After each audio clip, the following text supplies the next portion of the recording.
கிழக்கு சீமை வந்து பார்த்தீங்கன்னா, நான் வந்துட்டு டைரக்டர் வந்துட்டு மெட்ராஸ் வந்த புதுசுல நெறைய சான்ஸ் தேடி அலைஞ்சிட்டு போயிட்டு இருந்தேன். அப்புறம் வந்துட்டு அவர்லாம் நெறைய பேர் ஆஃபீஸ்ல நின்னுட்டே இருப்பாங்க. எப்ப பார்த்தாலும் நின்னுட்டே இருப்பாங்க. எஸ். சூர்யாலாம் அங்க தான் நின்னுட்டுருப்பாரு. ஓகே. அவர் ஒரு கேமியோவும் அதுல அதுல கிழக்கு சீமையில நடிச்சிருப்பாரு. ஆமா. அது மாரி நெறைய பேர் இருப்பாங்க.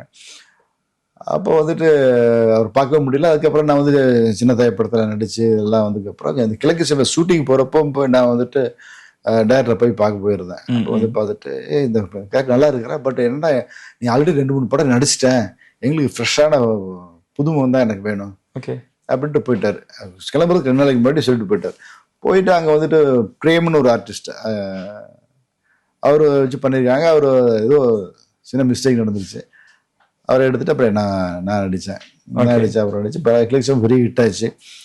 அவர் பசுமொழிலையும் எனக்கு அவர் அடுத்த படத்துலையும் சான்ஸ் கொடுத்தாரு. பட் எனக்கு என் மேலே ரொம்ப பாசமாக இருப்பார், ரொம்ப இதாக இருப்பார். என் மேலே ரொம்ப சொல்லுவாங்க, அவர் வீட்டுக்குலாம் அதிகமாக யாரையும் சாப்பிட கூப்பிட மாட்டேன்னு சொல்லுவாங்க. என்னெல்லாம் வீட்டுக்குலாம் சாப்பிட கூப்பிடுவேன். ஓகே. அதான் ரொம்ப கேர் எடுத்து பண்ணிக்குவார். இந்த படம் ரிலீஸ் ஆனதுக்கு அப்புறம் இந்த மாதிரி ஒரு குடும்பம் வேணும் நிறைய பேர் கேட்க ஆரம்பிச்சிட்டாங்க சார். இந்த ஊர் சைடில் எப்படி சார் இருந்துச்சு இதோட ரெஸ்பான்ஸ் அந்த டைம்ல? இப்போ வந்துட்டு நம்ம கிளிக் சேவல மாவு மச்சான் சண்டைங்கிறது ரொம்ப சர்வசாதாரணம். என்னதான் அடிச்சுக்குவாங்க, சேர்ந்துக்குவாங்க.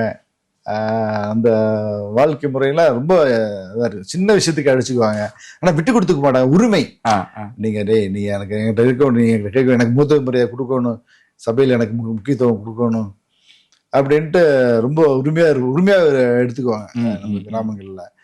அதை வந்து அவ்வளோ அழகா சொல்லியிருப்பாரு. ரொம்ப தங்கச்சி மேல பார்க்கிற பாசத்தினால வந்துட்டு மாப்பிள்ளை என்ன தப்பு பண்ணாலும் அது தாங்கிட்டே போவாரு.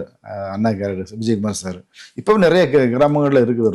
இன்னும் இருக்கு. ஆமா, நம்ம ஊர் சைடுல இன்னும் இருக்குது. ஆமா.